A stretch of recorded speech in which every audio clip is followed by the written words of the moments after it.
아무런 준비도 되지 않은 상태에서 수명이 길어지는 바람에 건강적으로 그걸 버틸 수 있는 힘이 안 된 거죠. 당뇨, 고혈압, 고지혈증 가장 큰 게 암이에요. 근데 그거를 단순하게 운명처럼 지금 받아들이시잖아요. 오래 살게 됐기 때문에 숙명이다. 저는 그 의견에는 반대예요. 근데 환경이 많이 바뀌었잖아요. 일단은 그러니까 운동량은 현저하게 줄어들었고 먹을 것들은 가공식품, 호르몬 상태가 막 엉망으로 불리하다면 인풋 아웃풋의 개념이 무의미하다는 거예요. 그래서 더 중요한 이유는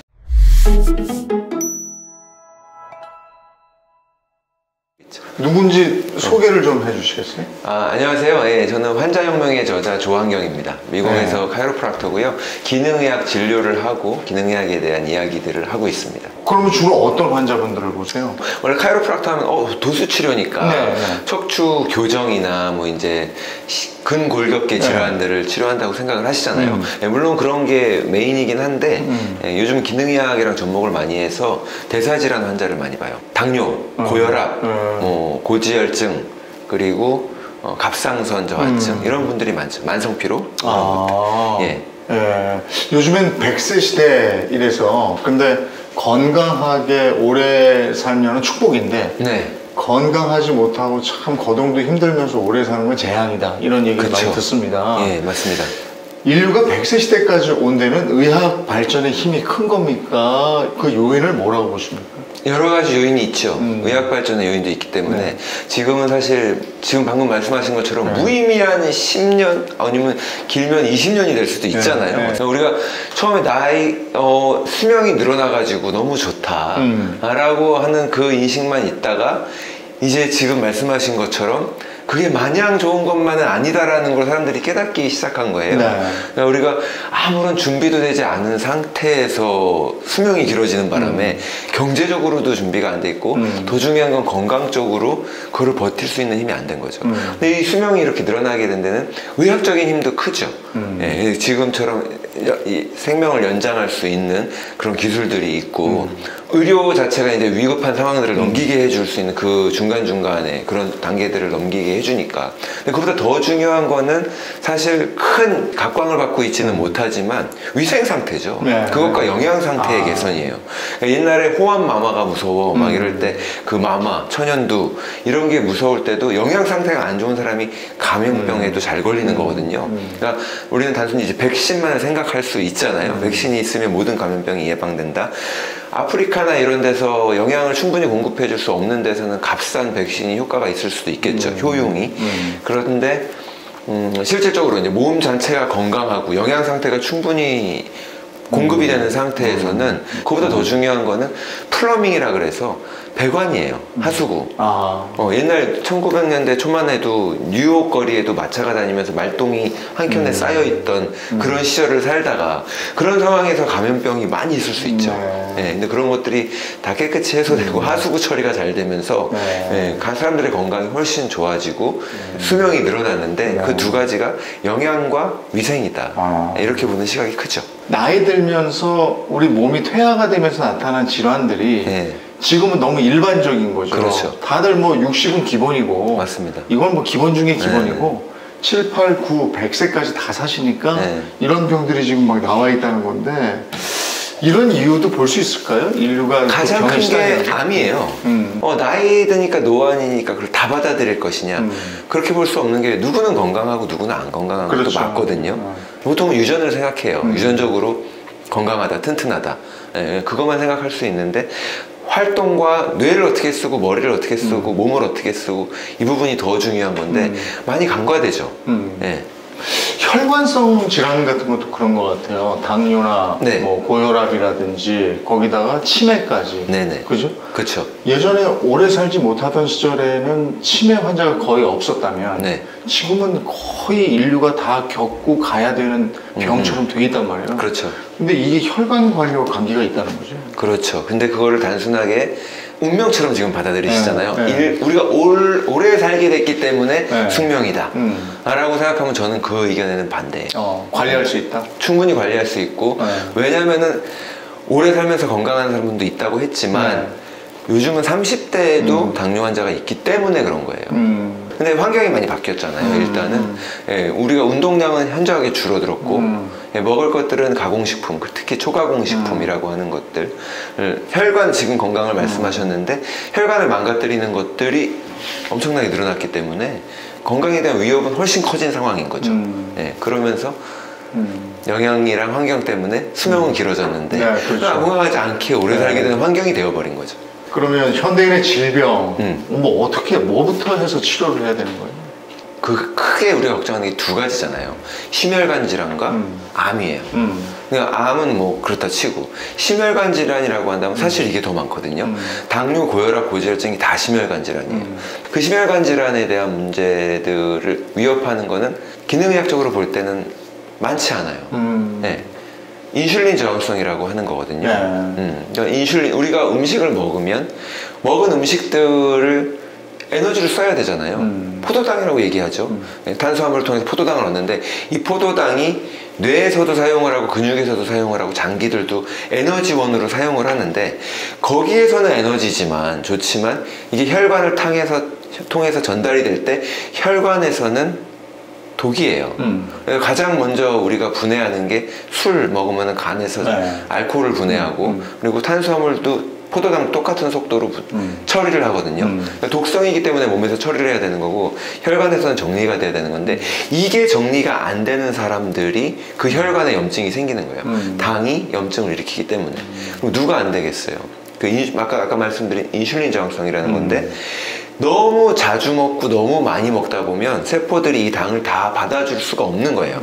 내가 먹고 나서 운동을 하고 땀 흘리고 밭을 갈든 뭐 하든 다 써버려야 되는데 활동량이 적잖아요. 근데 먹는 건 자주 먹게 되고 그리고 액상과당이나 이런 걸 통해서 많은 양을 한꺼번에 먹게 되고 그러다 보니 너무 많은 게 들어오니까 세포에서 그 인슐린이 당을 전달하려고 할 때 거부하는 것, 그게 인슐린 저항성인데 그렇게 되면 들어가지 못한, 세포로 전달되지 못한 것들이 혈관에 다니면서 독성으로 작용한다는 거죠. 그것이 당뇨를 일으키고 고지혈증, 콜레스테롤이 올라가게 되고 그 다음에 혈압이 올라가게 되는 거예요. 쌓이는 것도 아니고 세포에서 못 받아줘서 혈관에 쌓인다. 모르죠. 그런 게 오기 전에 예방을 해야 될 텐데 예방을 할 수 있는 가장 중요한 포인트, 그 요소들을 몇 가지로 좀 정리해 주실 수 있겠습니까? 예전에는 이제 저도 운동보다도 먹을 걸 더 관리했어요. 왜냐면은 보통은 기본적으로 이제 살 뺀다고 하는 다이어트 환자들이 많은데 살 뺀다고 하면 무슨 생각하세요? 칼로리가 들어가고 칼로리 나오는 걸 생각하니까. 그렇죠. 운동을 해서 칼로리 태우면 살 빠진다는 게 인풋보다 기본이잖아요. 아웃풋이 많으면 살 빠지는 거예요. 자동으로 그렇게 된다고 생각하잖아요. 틀린 말은 아니에요. 맞죠. 지금 맞는데 그럼에도 불구하고 이제 호르몬의 불균형이 있어가지고 사실은 호르몬 때문에 식욕도 억제가 안 되는데 무슨 운동을 하며 호르몬 때문에 만성피로 기운이 없는데 운동을 하려도 할 수가 없는데 이런, 그리고 그 불리한 환경, 아까 인슐린이나 콜티졸 같이 또 다른 이제 스트레스 호르몬이 나오면 살을 찌우거든요. 그러니까 호르몬 상태가 막 엉망으로 불균형이고 불리하다면 그런 인풋 아웃풋의 개념이 노력이 좀 무의미하다는 거예요. 그래서 그 음식이라는 게 호르몬 신호를 주기 때문에 먹는 거를 더 신경 써라 라고 말씀을 드렸거든요. 근데 그럼에도 불구하고 운동이 더 중요한 이유는 영양이 나가고 들어가고의 칼로리의 개념이 아니라 근육에는 미토콘드리아가 있어요. 미토콘드리아는 에너지를 태우거든요. 에너지를 연소하는데 모은 근육에만 있단 말이에요. 지방세포에 없고. 그래서 운동을, 근력 운동, 유산소 운동도 좋아요. 유산소 운동은 그 나름대로 혈관을 확장을 해주고 수축을 해주고 혈관 건강이 좋지만 이 미토콘드리아를 잘 내가 많이 보유하고 오래 유지하고 싶기 때문에 그런 목적에서 운동이 굉장히 중요하죠. 운동 많이 하면 잘 자요. 맞아. 네, 운동 많이 하면 잘 자요. 낮에 운동 많이 하는데 특히나 햇빛이 동공으로 들어오면은 밤에 그 송가선에서 멜라토닌이 잘 나와요. 그러니까 그 햇빛도 중요하지만 운동을 낮에 하는 것도 중요하고 그 다음에 먹는 것도 중요한 거예요. 뭐 늦게 먹으면은 잠드는 것도 어렵겠지만 그걸 자체를 떠나서 그 가공식품들의 단순당이 계속 흥분 상태를 유지시키기 때문에 잠자는 것을 방해할 수 있거든요. 결국은 아까 말한 영양 상태가 수면까지 영향을 주는 거예요. 수면이 중요하다고 말씀드렸지만 뚝 떨어져가지고 알았어 잘 자야지 하고 잘 자면 얼마나 좋아요. 근데 또 이런 게 지금도 우리가 걱정이라는 자체가 스트레스잖아요. 근데 스트레스를 안 받을 수 없는 현대사회인데. 현대인은 스트레스를 안 받을 수가 없죠. 왜냐면은 우리가 시계 보고 살잖아요. 알람, 지금 약속해서 제가 여기 왔잖아요. 촬영하러. 다 스트레스예요. 원래는 동물의 왕국에서는 그런 게 없습니다. 맞아. 내가 내키만 하는 거지. 예, 근데 현대인들은 살 수가 없죠. 맞아. 그 다 생각에서 오는 스트레스가 많잖아요. 사람은. 예, 동물들이랑 다르게 뭔가를 미리 예측하고. 그러니까 실질적으로 그 문제가 생길 일은 거의 없다고 그러잖아요. 예, 90% 이상은 아무 일도 안 생길 건데 미리 걱정하면서 거기서 나오는 스트레스가 그게 해소가 되겠어요? 또 다른 일이 계속 걱정이 될 텐데. 이 스트레스를 해소하는 방법 중에 제일 좋은 건 뭘까요? 이 스트레스 자체를 해소할 수 없죠. 사람의 성향이 있으니까. 스트레스가 나쁜 건 아니에요. 스트레스가 아무것도 없는 사람이 더 위험합니다. 스트레스 자체가 우리가 나쁘다고 할 것도 없고 내가 예민하고 스트레스가 있다 그래서 자책하실 필요도 없는데 본인을 괴롭히는 건 맞아요. 제일 좋은 방법이 호흡이에요. 느린 호흡. 현대인들은 호흡은 짧은데 항상 뭘 얘기하면 너무 뻔하죠. 근데 이게 중요합니다. 왜냐하면 호흡을 길게 하시는 분들이 별로 없어요. 우리가 호흡을 빨리 하게 되면 숨을 들이마실 때는 산소가 들어오니까 혈관이 확장되고 교감신경이 올라갑니다. 지금은 빨리 이 들어온 자원들을 다 써야 되니까. 근데 호흡이 이렇게 나갈 때는 에너지를 아껴야 되니까 다시 심장도 느려지고 혈압도 낮아지고 이래요. 고혈압 있는 분들이 집에서 가정용 혈압기가 있으신 분들은 테스트 해보세요. 혈압을 재고 높다 싶으면 앉거나 누워서 천천히 숨을 들이마시는 거를 하는 거예요. 1분 정도만, 2분 정도만 딱. 그리고 5초 들이마시고 5초 내쉬면 돼요. 그러니까 들이마시면은 교감신경이 올라가고 내쉬면은 부교감신경이 활성화된다고 하니까 오래 내쉬면 좋겠네 이런 생각을 하실 수 있어요. 짧게 들이마시고 오래 내셔야겠다. 그러실 필요 없고 그냥 천천히 느린 호흡을 하시면 돼요. 5초씩 5초씩 5초씩 호흡을 하시면 1분이면 26번밖에 못 쉬거든요. 그러고 나서 혈압을 다시 재보시면 뚝 떨어져 있을 거예요. 10 이상. 그리고 그 교감신경에 대한 효과도 굉장히 낮아지기 때문에 그 아까 스트레스로 인한 피해 이거를 줄여주는 데 효과가 되고 그리고 현대인들의 그 자잘한 스트레스 쌓인 것도 결국은 나가서 축구하고 나면 풀리는 거죠.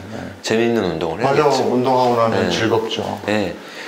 예방은 그렇게 하고 그리고 건강 내가 알아야 될 거예요. 내 건강이 어느 상태인지요. 저는 1년에 한 번 건강검진을 통해서 그걸 확인하는데 어떤 분들은 우리나라 사람들이 건강검진을 너무 많이 한다 이런 얘기도 하는데 미국에 비해서 그거 어떻게 생각하세요? 너무 잘 돼 있고 기본 건강검진 스크리닝 테스트라 그러죠. 어디가 이 사람이 의심이 돼서 검사하는 게 아니라 건강하지만 빨리 알면 좋은 거야. 1년에 한 번씩 해. 2년에 한 번씩 했는데 너무 자주도 하지만 건강검진 항목에 굉장히 뭐가 많이 들어있어요. 많아요. 굉장히 사소한 것도 들어있고 그래서 갑상선 같은 거 너무 빨리 잡아서 생존율이 105%라면서요. 맞아요. 그럴 정도로 너무 미세한 것까지 잡았는데 우리가 강박관념이 생긴 거예요. 이거 잡아내고 그러면 일찍 산다라는 개념이 있잖아요. 중요한 거는 인식이에요. 1년에 한 번씩 검사하신다 그랬어요. 1년에 한 번 꼭. 근데 되게 건강하시니까 그리고 건강한 생활을 하실 것 같아요. 식사도 잘 하시는 것 같고 체중도 관리가 잘 되시고 건강하실 것 같은데 예를 들어서 1년에 한 번씩 꼬박꼬박 건강검진 하는 친구가 있는데 배 이렇게 나오고 당뇨에 고혈압에 스트레스 관리도 안 되고 잠도 안 자고 술 많이 마시고 생활 상태가 엉망인 사람인데 1년에 건강검진 꼬박꼬박 해요. 운동하고 식사를 잘 먹고 술 담배를 안 하고 건강한 생활을 해요. 우리가 생각할 때 누가 더 현대인이에요? 그 후자가 더 현대인이죠. 아니죠. 건강검진을 꼬박꼬박 안 하는 이 사람을 이상하게 보잖아요. 건강검진도 안 하고. 근데 이 사람이 진짜 삶을 웰빙으로 사는 거죠. 그렇지 않나요? 그러니까 사실은 건강검진이라고 하는 거는 모의고사인데 그거보다는 평소에 숙제자라고 수업 시간에 열심히 듣고가 중요하잖아요. 이게 이제 10월부터 건강검진 때문에 고민하는 분들 많거든요. 또 시기가 있군요. 11월, 12월이 그래요.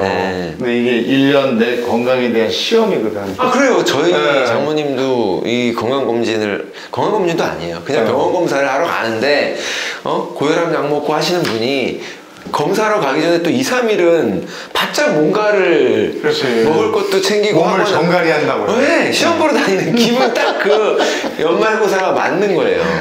그게 습관처럼 돼 있어요. 분들 테스트가 너무 이게 몸에 배 있어가지고. 자, 건강검진까지 얘기 나눠봤습니다. 오늘은 조한경 원장님과 건강에 대한 얘기 나누고 있습니다.